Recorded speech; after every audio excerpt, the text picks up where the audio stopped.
কিরে বন্ধু, এই প্রচন্ড রোদের মধ্যে খেতে কি করিস? এই পটলের ক্ষেতে আগাছা কেটে পরিষ্কার করে দিচ্ছি। তা পটলের ফলন তো ভালোই দেখা যাচ্ছে। ভালো হলেই বা কি হবে, বেশিরভাগ পটলের মধ্যে পোকা আক্রমণ করেছে। তাহলে তো আসল যা টাকা খরচ হয়েছে সে টাকা উঠবে না। তাই তো মনে হচ্ছে, সেটা হলে তো আমি পথে বসে যাব। চিন্তা করিস নে বন্ধু, দেখ কি হয়। হ্যাঁ, সেটাই। পোকা নিধনের জন্য কীটনাশক ব্যবহার করিসনি? করেছিলাম, তবুও পোকা কমেনি। আচ্ছা, দেখ কি হয়। আচ্ছা তুই যা, আমি কাজ শেষ করে বাড়িতে যাব।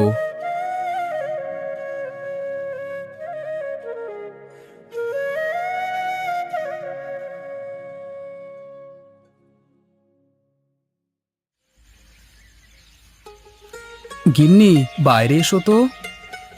আপনি বসুন, আমি আসছি।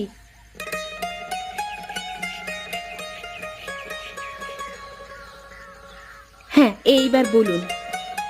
বিকেল হয়ে গেছে, খাবার দেবে না? আপনি তো ক্ষেত থেকে দেরি করে আসলেন। আচ্ছা, আপনি হাত মুখ ধুয়ে আসুন, আমি খাবার বেড়ে দিচ্ছি। আচ্ছা, তুমি খাবার প্রস্তুত করো, আমি আসছি।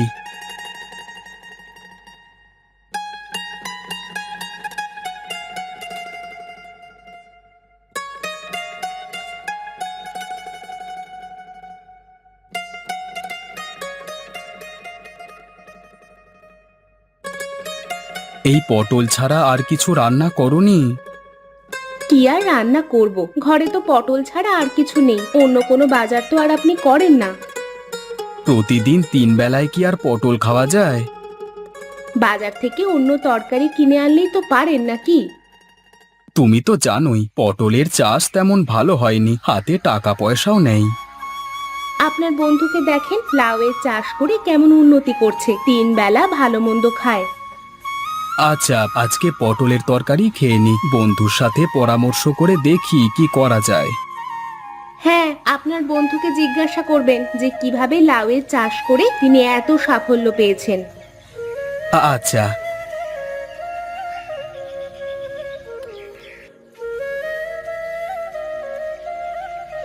গিন্নি, আমি তাহলে এখন বাজারে গেলাম, দেখি কিছু বাজার করে আনতে পারি কিনা। তুমি বাজারের ব্যাগটা নিয়ে এসে আমাকে দাও।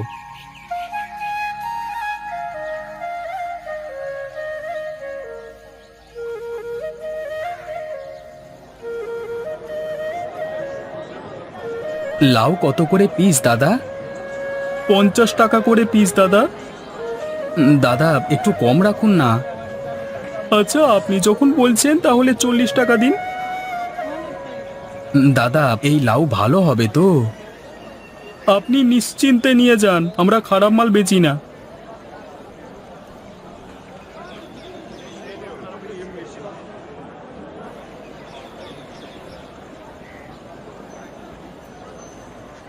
এই রুই মাছ কত করে কিলো? 120 টাকা কিলো। এইটা তুলে দিন। কত হলো আপনার? 200 টাকা হয়েছে।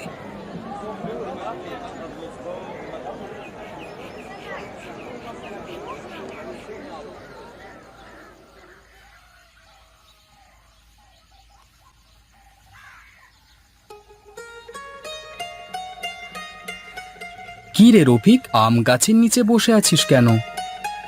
আর বলিস না, যা গরম পড়েছে তাই একটু বিশ্রাম নিচ্ছি। তা বাজার করতে এসেছিলিস বুঝি? হ্যাঁ। যাক, ভালোই হলো তোর সাথে দেখা হয়ে। কিছু বলবি নাকি? তুই তো জানিসই পটল চাষ করে আমার কতগুলো টাকা ক্ষতি হয়ে গেল, তাই ভাবছি অন্য কোনো সবজি চাষ করব। তা কি চাষ করতে চাস? আমার গিন্নি বলল রফিক দাদা লাউ চাষ করে ভালো ফল পাচ্ছে, আপনিও লাউ চাষ করেন, আপনার বন্ধুর সাথে আলোচনা করেন। তা তুই কি বলিস? আমি তো তোকে আগেই বলেছিলাম লাউ চাষ করতে, তুই তো পটল চাষ করলি। আচ্ছা, তোকে সবকিছু আমি বুঝিয়ে দেবো, হ্যাঁ, কিভাবে কি করা লাগবে না লাগবে, ঠিক আছে? বাঁচালি আমাকে ভাই। আচ্ছা ঠিক আছে, আজকে তাহলে আমি আসি। হ্যাঁ, আমি বাজার নিয়ে গেলে রান্না করবে তারপর বাড়িতে, গিন্নি অপেক্ষা করছে, তুই বাড়িতে আসিস কেমন? আচ্ছা ঠিক আছে গো।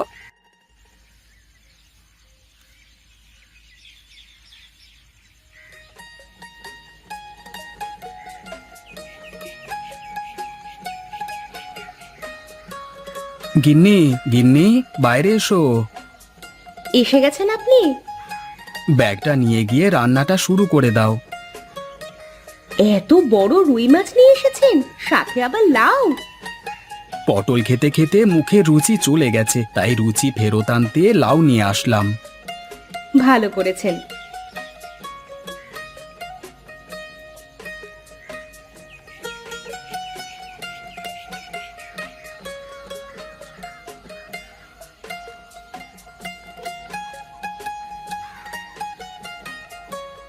তুমিও খেয়ে নাও, এখন তুমিও তো কিছু খাওনি। নিচ্ছি। গিন্নি, আজকে বাজার থেকে আসবার পথে রফিকের সাথে দেখা হলো, তাকে সবকিছু বললাম।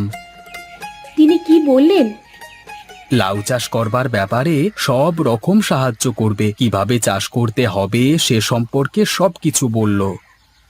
কবে থেকে চাষ শুরু করবেন? দেরি করে লাভ নেই, আগামীকাল থেকেই শুরু করব চিন্তা করছি।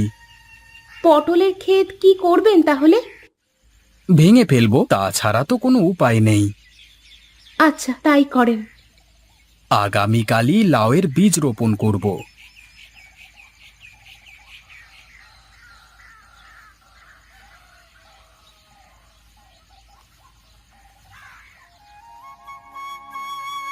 পরের দিন সকালে রমজান লাউয়ের বীজ নিয়ে খেতে যায়। রমজান প্রথমে পটলের গাছ সবগুলো শিকড় থেকে তুলে সকল আগাছা পরিষ্কার করে ফেলে। তারপর লাঙল দিয়ে মাটিকে প্রস্তুত করে সারি সারি করে লাউয়ের বীজ লাগায়।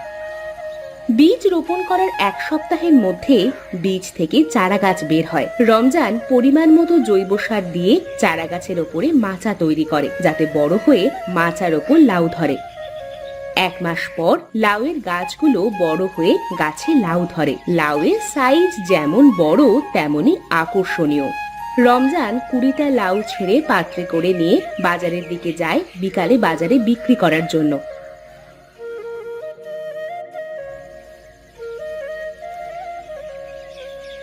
গিন্নি, কোথায় তুমি? দেখে যাও কি নিয়ে এসেছি, দেখে যাও। কি নিয়ে এসেছেন? এই দেখো কতগুলো লাউ নিয়ে এসেছি, দেখো। এতগুলো লাউ? হ্যাঁ, আজকে বাজারে নিয়ে যাব, তাই ক্ষেত থেকে তুলে নিয়ে আসলাম। বাড়িতে একটা লাউ রেখে যান, রান্না করে দেখবো আজ খেতে কেমন লাগে। আচ্ছা, এটা রাখো।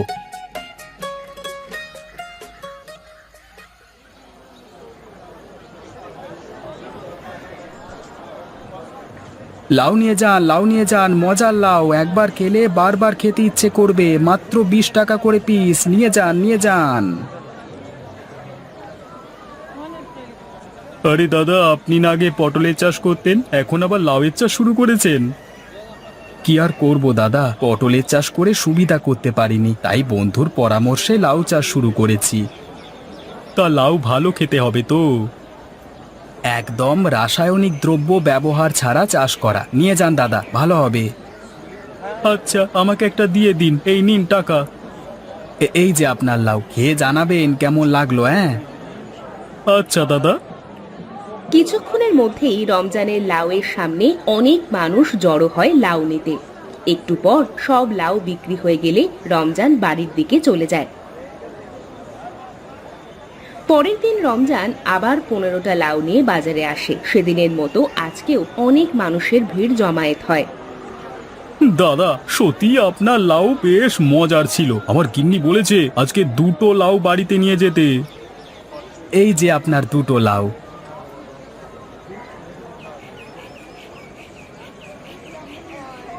দাদা, আর লাউ নেই?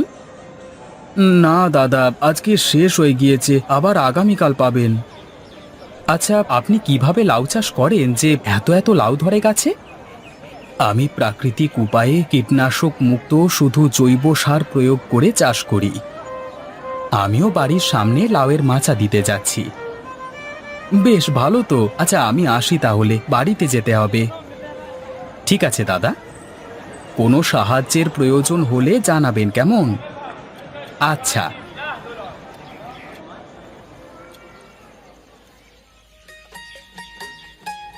রমজানের লাউ চাষের কথা গ্রামের সব জায়গায় ছড়িয়ে পড়ে। তা দেখে পাশের বাড়ির দুজন চাষি রমজানের মতো লাউ চাষ করার সিদ্ধান্ত নেয়। একজনের নাম রতন এবং অন্যজনের নাম মতিন।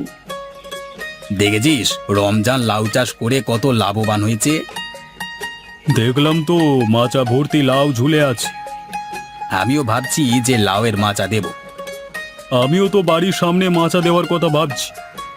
চল তাহলে দুজনে একসাথে গিয়ে রমজানের কাছ থেকে জেনে আস কি ধরনের লাউয়ের বীজ লাগালে অধিক ফলন পাওয়া যাবে। হ্যাঁ, সেটাই ভালো হবে। তা কবে যাবি বলে ভাবছিস? এক্ষুনি যাই, চল। আচ্ছা, তাই চল।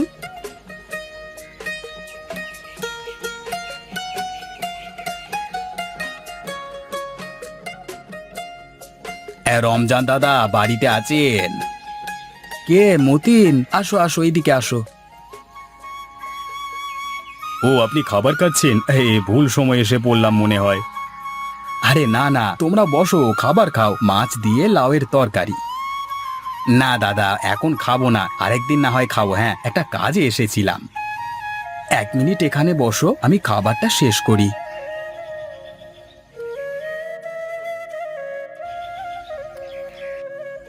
আচ্ছা বলো, কি কাজে এসেছো? এই লাউয়ের চাষের ব্যাপারে জানতে এলাম আর কি।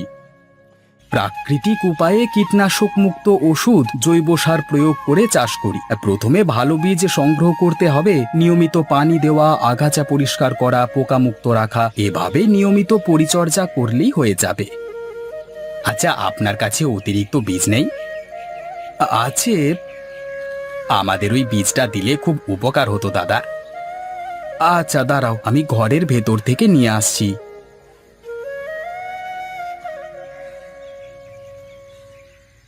তাহলে আমরা আসি দাদা, কেমন? আচ্ছা, এসো।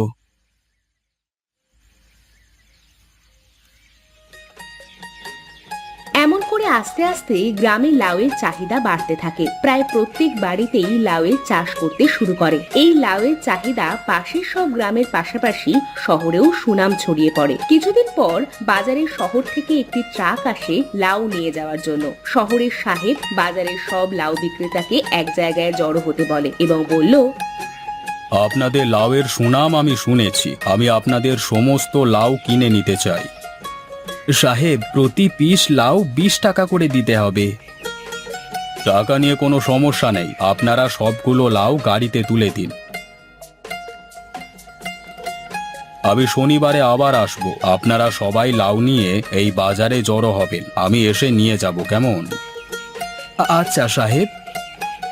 এভাবে গ্রামের সবাই লাউ চাষ করে শহরে বিক্রি করে অর্থ উপার্জন করে দারিদ্রতা দূর করে। প্রত্যেক বাড়ির সামনে, খেতে, সব জায়গায় লাউয়ের চাষ করে। পরবর্তীতে গ্রামের নাম লাউয়ের নগরী নামে পরিচিত হয়ে যায়।